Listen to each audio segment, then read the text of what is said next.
Hello everyone, कैसे हैं आप सब। एक बार पुनः शिव कोचिंग क्लासेस पर स्वागत है। उम्मीद करता हूं आप सब अच्छे होंगे, मस्त होंगे, बेहतर होंगे, आपकी पढ़ाई बेहतर चल रही होगी। क्लास 11 फिजिक्स में चैप्टर 4 चल रहा है गति के नियम, जिसमें आज एक महत्वपूर्ण प्रश्न पर चर्चा करने वाले बच्चों कि न्यूटन के गति के तृतीय नियम से रैखिक संवेग संरक्षण का नियम।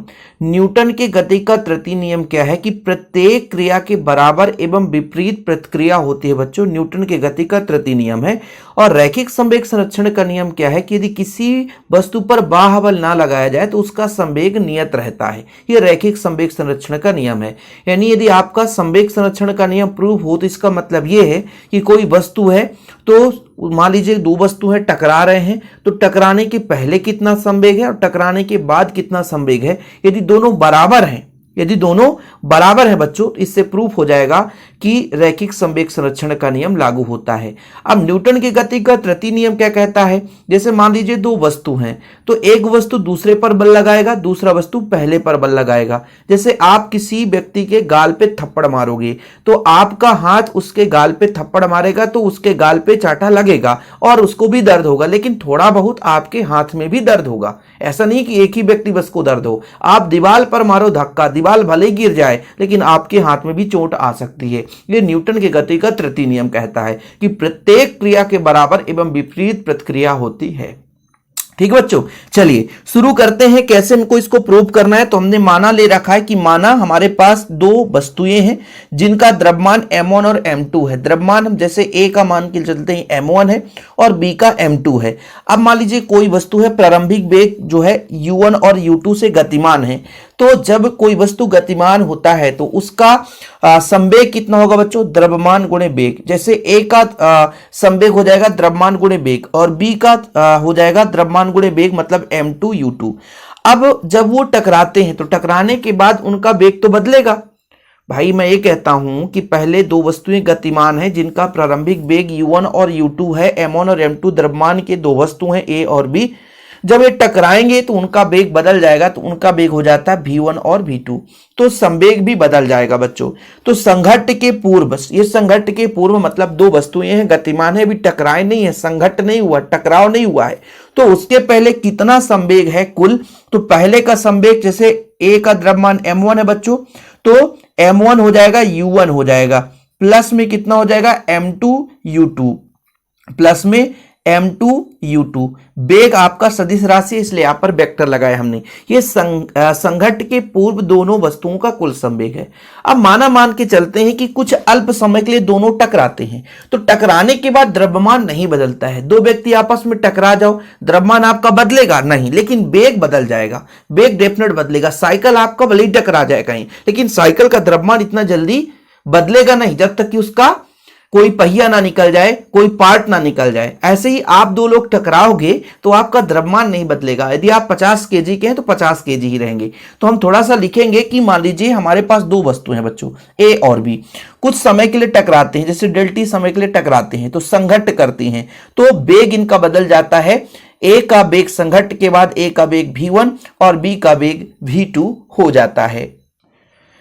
तो आगे मैंने लिखा बच्चा, माना दोनों वस्तुएं डेल्टी समय के लिए टकराती हैं, तो संघट्ट के बाद a का वेग v1 और b का वेग v2 हो जाता है। भाई वेग तो बदलेगा, तो फिर संवेग भी बदल जाएगा। भाई पहले का संवेग टकराने के बाद कितना हो जाएगा, m1 v1 और बच्चों दूसरे का हो जाएगा m2 v2।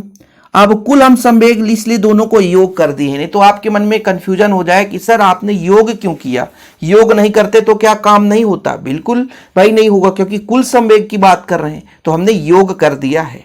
यहां तक क्लियर है बच्चों, यहां तक कोई किसी को प्रॉब्लम नहीं होगी। अब थोड़ा सा यहां पे समझिएगा, जब दो वस्तुएं टकराती हैं तो ए बी पर बल लगाएगा और बी ए पर बल लगाएगा। थोड़ा सा डीप में समझिएगा, इस पॉइंट को लोग समझ नहीं पाते। मैं कहना क्या चाहता हूं भाई साहब, जब दो वस्तुएं टकराएंगी बच्चों, तो पहला जो आपका वस्तु है दूसरे वस्तु पर बल लगाएगा। तो जब हम बात करेंगे पहला वस्तु बल लगा रहा है दूसरे पर, तो F21 करेंगे, यानी पहला वस्तु दूसरे पर बल लगा रहा है। और जब बात करेंगे कि दूसरा वस्तु पहले पर लगाएगा तो वह F12 करेंगे बच्चों, जो बाद में लिखा जाता है उसके द्वारा लगाया जाता है। और न्यूटन की गति का तृतीय नियम यही कहता है कि प्रत्येक क्रिया के बराबर विपरीत प्रतिक्रिया होता है। पहला दूसरे पर बल लगाएगा, दूसरा पहले पर बल लगाएगा, लेकिन दिशा विपरीत रहेगा, इसलिए इस चिन्ह को हम यहां पर लगाएंगे। तो हम ये कह रहे हैं कि ए जो है बी पर बल लगाता है, ए बी पर बल लगाता है, वो है आपका F21। 21 का मतलब है पहला दूसरे पर लगा रहा है। और जब बच्चों बी ए पर बल लगाएगा, बी ए पर लगाएगा तो F12। भाई लास्ट में जो लिखा रहता है ना, एक है तो एक लगा रहा है दो पर, और इसमें दूसरा लगा रहा है पहले पर। तो थोड़ा सा लिखना है आपको कि संघट्ट के दौरान ए बी पर बल लगाएगा F21 और बी ए पर लगाएगा F12। तो मैंने लिखा बच्चों, यहां पर देखिएगा कि संघट्ट के दौरान, यहां पर आप देखो संघट्ट के दौरान ए जो है बी पर बल लगाता है F21 और बी ए पर F12 लगाता है, तब न्यूटन के गति के तृतीय नियम से, न्यूटन के गति का तृतीय नियम कहता है कि F12 जो है वो F21 के बराबर होगा। ठीक है, F21 के बराबर होगा बच्चों, लेकिन आपका चिन्ह विपरीत होगा।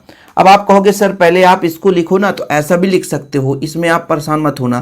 पहला दूसरे पर बल लगा रहा है और उतना ही बल दूसरा पहले पर बल लगा रहा है, लेकिन चिन्ह ऋणात्मक होगा। तो आप कैसे भी करोगे भाई साहब, कोई दिक्कत नहीं है यहां पर।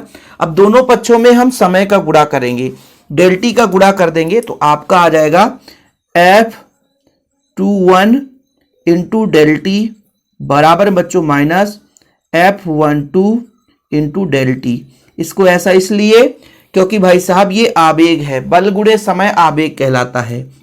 यानी यहां पर F21 का आवेग है, बल F12 का आवेग है, और ये जो आवेग है बच्चों, आवेग क्या होगा, दूसरे वस्तु के संवेग में परिवर्तन करता है। इसको आप समीकरण दे दीजिए, जरूरत पड़ सकता है।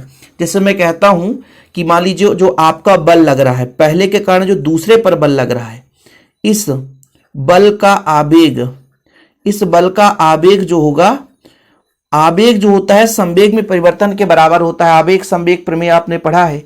तो पहले ने दूसरे पर बल लगाया है तो किसके संवेग में परिवर्तन होगा बच्चों, वस्तु v के संवेग में, वस्तु v के संवेग में परिवर्तन के बराबर होगा, परिवर्तन के बराबर होगा बच्चों। मतलब F21 का आवेग, आवेग होता है बल गुणे समय, बल गुणे समय। तो इस बल द्वारा आवेग है, और b का संवेग कितना बदलता है भाई, संवेग का परिवर्तन का मतलब है अंतिम संवेग b है ना, तो m2v2 यही होगा, माइनस प्रारंभिक संवेग मतलब m2u1 u2 होगा भाई, क्योंकि आपने a को पहला वस्तु माना है, b को दूसरा वस्तु माना है। तो मैं ये कह रहा हूं कि भाई बल लगाया जा रहा है पहले के कारण दूसरे में, तो दूसरे का ना संवेग में परिवर्तन होगा बच्चों। तो जब पहला वस्तु दूसरे पर बल लगाएगा तो इसका जो भी आवेग होगा वो दूसरे वस्तु के संवेग में परिवर्तन के बराबर होगा। तो इसको हम समीकरण 2 दे देते हैं। इसी प्रकार भाई हमारा जो बल है F12 यानी दूसरे के कारण पहले का जो बल है, इसका जो आवेग है, इसका जो आवेग है वो वस्तु A के संवेग में परिवर्तन के बराबर होगा। कुछ समझ में आया भाई? अब दूसरा वस्तु पहले पर लगा रहा है तो पहले के संवेग में परिवर्तन होगा, मतलब आवेग होता है बल गुणे समय, और इसके संवेग में परिवर्तन होगा। इसका मतलब बच्चों पहला जो संवेग है, यहां पर हम अंतिम संवेग में प्रारंभिक संवेग को घटाएंगे, ठीक है, और इसको आप समीकरण 3 दे सकते हो।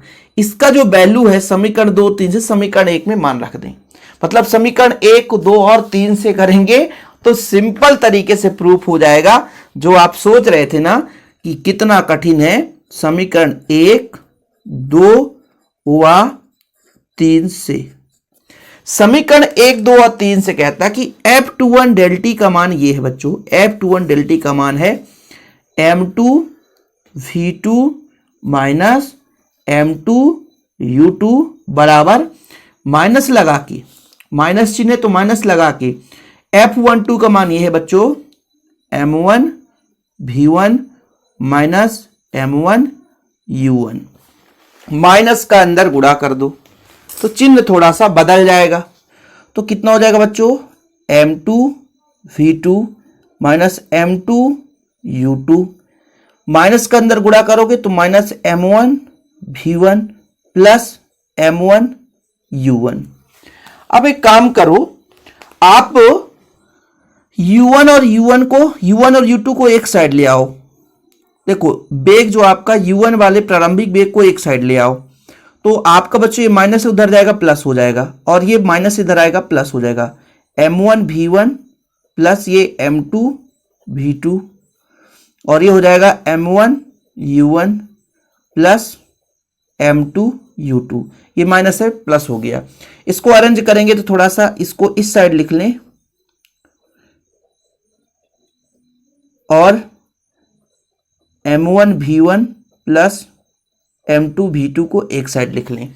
अब इससे क्या निष्कर्ष निकला, इससे क्या निष्कर्ष निकला कि ये संघट्ट के पूर्व का संवेग है। देख लो आप, संघट्ट के पूर्व का संवेग है, संघट्ट के पूर्व का संवेग है।